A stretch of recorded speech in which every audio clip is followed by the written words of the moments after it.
but who would know that other than I would not. I would not have known that. Really. I'd be like Strachan, man. Yeah. It's Scottish. You see, we have all these different. What is your Lloyd? Is what?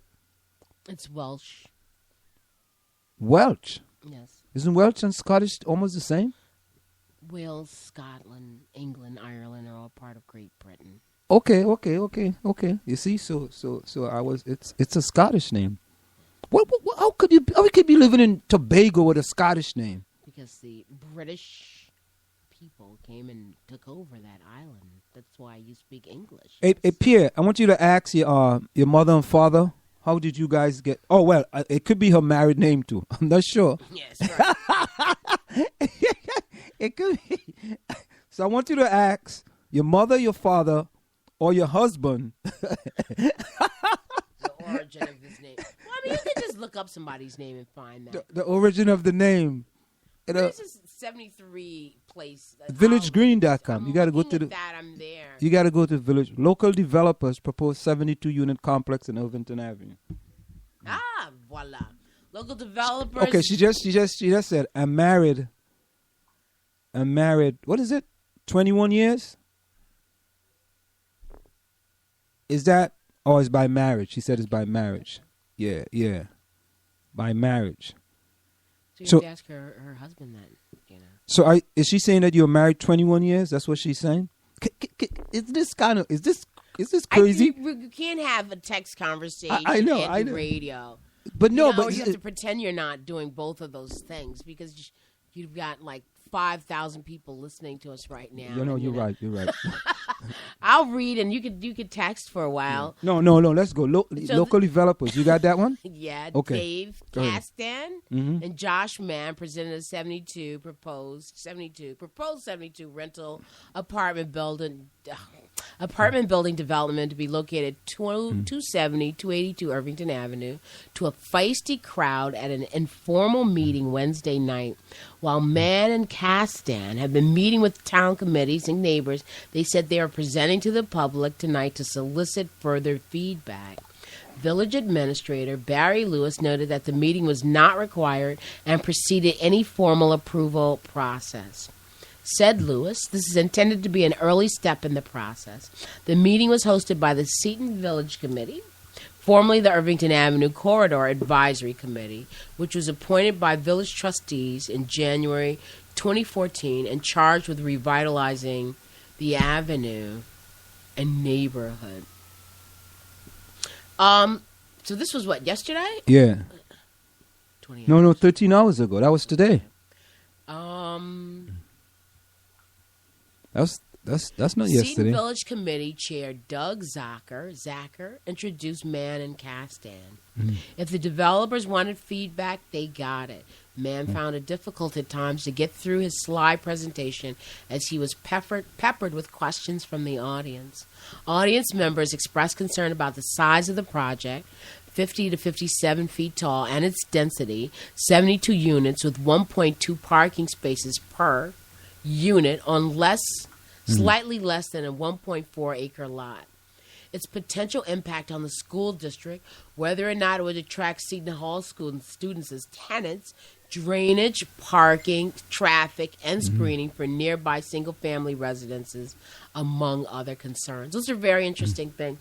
I mean, what do you think about that, Mr. Seton Hall, how that university takes up so much space in that town? And so much space. It takes up a lot of... It's a Catholic university. It's a Catholic university. They don't pay taxes. And they don't pay any taxes. Yeah, so here we have another drain on our share of wealth in this kind. That's what I've been trying to tell you for the longest time. So you already got the university, and then we're going to add on... Yeah, this developer, And then there's no business here what did we offset say? any of these taxes. To even have a business here, you're probably paying a lot in taxes because, it's the only... What do you call it when they, oh my God, the word just left me. What's that? But businesses are, when they pay a lot of taxes. Commercial taxes? Yes, it's commercial tax and the revenue that comes to the ratables. Okay. And so here, there are fewer ratables, but lots of bedrooms. More people. And then you have the university itself that pays no tax. And all the property that the university owns around the town of South Orange. You know, someone suggested me. So, you know what's going to happen? It's just going to be this big... I don't know. I mean... You know what's going to happen? Maybe they should just put a big gate up around the whole community or something. You know, what's going to happen? You know what's going to happen? You know what's going to happen? They're going to raise your taxes. That's not a good enough answer. But that's all they're going to do. In order to subsidize the school system, the school's got to run. When you got all these people coming into these apartments, right? Each one of them got 2 kids. Maybe. Some could have 3 and 4. I'm also concerned about the parking issue. There's nowhere to park in these towns anyway, and you can't park on the street. So what's going to happen? Man explained that he himself is a lifelong South Orange resident with 3 children. Castan is likewise a South Orange native and resident. He said that he and Castan had signed contracts on the 3 lots. He said that the depth of the lots, length of the parcels currently have split zoning for single-family housing in back and townhome development in front. Man said that he felt that a denser development would help to activate Irvington Avenue and incentivize further development on the street. This is what they all say, that if you get all of these people, and you're making cities, yes? Yeah. So you put a whole bunch of people there, and I guess you'll need a bunch of stores, more pizza joints, and the cleaners, and all the other, necessities that you can walk to. So it's going to be a very different place. The whole place is going to be very different. It's going to be a crowded place. 20 years, eh? It's not going to be bucolic, semi-countryness, and it's going to be gone. It's going to be overwhelmed with development. And can I give you a suggestion? Don't wait to sell your house, though. Sell it before. Get out before it's too late. Before it's too late. Come on. Who wants to leave? Don't you want to see what's going to happen? No, I don't want to see what's going to happen. Maybe I'll move into one of those apartments. Okay, there you go. I don't want to see what's going to happen. I want to. Maybe I can move into one of those high rises, and I see better what's going to happen. I see what's going to happen from the 8th floor. So okay, here we go. This is serious stuff. If we're not paying attention, but you see, that's what I like. I like doing this program seriously, because you got to do research for it, and you learn a lot of what's going on in the community. Yeah, you do learn quite a bit, because if really and truly, if I wasn't doing this program, I wouldn't have no time to go and research all this stuff. I wouldn't be looking at the park. I wouldn't be looking to have a bunch of bunglers at the Board of Education. You have a bunch of bunglers in the Maplewood Township Committee. You have a bunch of bunglers in the South Orange Trustees. You would know all this stuff. That the Democrats already handpick. They're gonna win. They just have to come handpick them. Are you? Don't worry, you get elected anyway. I mean, come on. It's par for the course. And when you ask the mayor a question, he gets upset with you. Want to study planning. It's becoming... Anyway. Man presented a rendering of the building, which has 180 feet of frontage on Irvington Avenue, explaining that the current design was a second draft after receiving feedback from local neighbors who asked that the building not look like downtown developments. Instead, the 4-story building has a Victorian-style mansard roof and other flourishes that Man said reflected the eclectic architecture of the neighborhood. The first floor of the building on Irvington Avenue includes one retail space of 1,100 to 1,200 square feet at its northernmost end, a ground floor gym, space to be rented out to personal trainers, and a cut-through entrance for cars to access the parking lot behind the building. Mm-hmm. Man seemed ambivalent about the ground floor retail, saying it had been included by consensus. I don't think they did. The proposed building is set back 10 feet from the property to its north and 10 feet from Irvington Avenue. Its southernmost edge goes to the property line. When Man announced the proposed height of the building, there was some audible grumbling from the audience. "What?" one woman exclaimed. Later in the presentation, another questioner called the building a monstrosity. Mann said, "I obviously respectfully disagree." He noted several times that throughout the meeting there were other multi-story buildings on Irvington Avenue, including across the street, and that some local homes were 4 stories tall.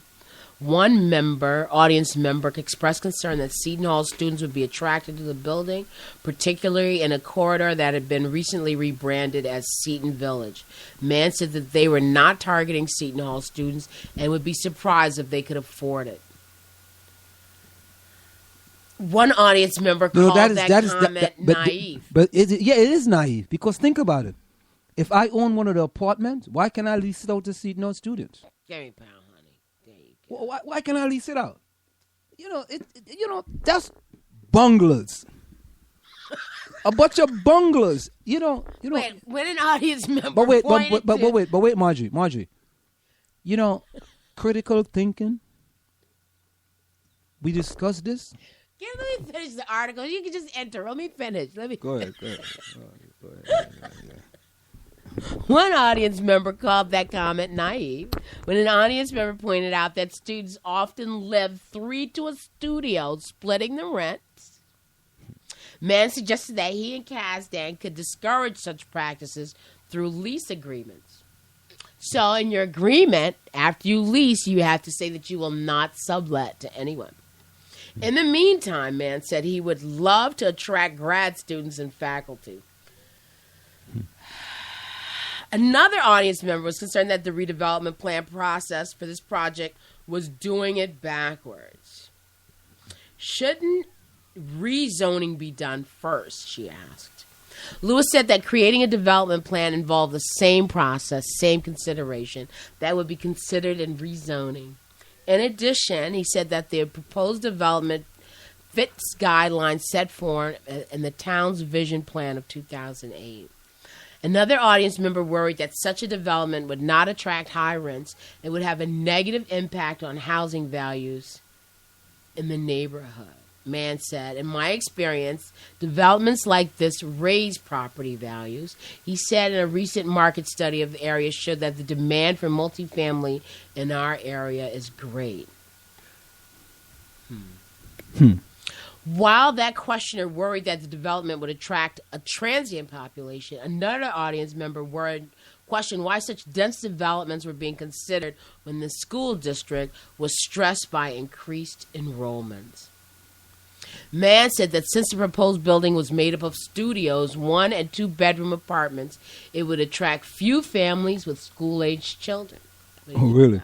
Really? He said the property would attract more students if developed as currently zoned. So you don't want students, and you don't want families. So you're going to discriminate against those people? Well, if you make a space uninhabitable to them. Well, what do you mean? A 2-bedroom is uninhabitable? Did it say 2-bedroom or did it say 1-bedrooms? Now, if there's studios, if it's a studio apartment, I mean, who stays in there? That is a transient population. Mann and Kasdan also came under fire from audience members because the proposed Irvington Avenue project is their first development as principals. However, Mann said that he was worked on $100 million to redevelopment projects, and that Kasdan has been highly involved in highly complex high-rise developments in Jersey City. Mann said the two currently manage 300 units of multifamily housing. Who are these people? The next step for the proposed development, said Mann, is to hammer out the redevelopment plans with the town. Mann said he'd like to put the pedal to the metal with the town over the next 2 to 3 months to get the redevelopment plan completed. Mann said that he and Kasdan have hired an architect, engineer, planner, and traffic engineer to help create the plan, and that more detailed documents would be presented during the approval process. So I wonder how expensive these could be. That you're going to price out some people. You're going to squeeze out. I mean, you're going to pay $1,200 for a studio to live in South Orange. Maybe what, $1,200? $1,500 for a 2,500. student. $2,500. It got rich students.